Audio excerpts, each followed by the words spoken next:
Hey gang, what we have here is a 1985 Hutch Pro Raider frame. The only structural thing I can mention is that the top of the seat mast is broken off. Obviously that's a pretty big deal, but it's addressable.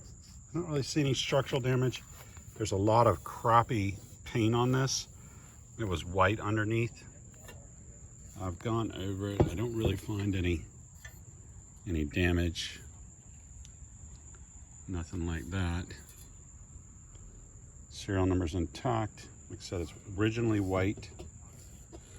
And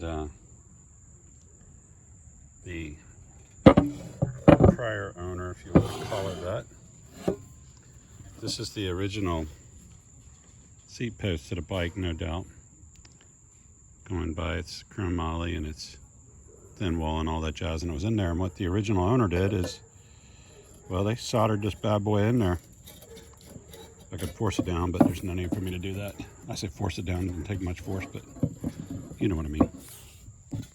Oh, there we go. It was sitting in there about that deep, and they soldered it. So I guess that works actually, but it wasn't hard for me to put a bike stem on top, break the solder free. There was some on the seat post here, and I just put some heat to it. You can see the burn in the chrome there a little bit. Put some heat to it and it melted right off, so it's solder for sure. And there's a little bit of splatter I noticed over here.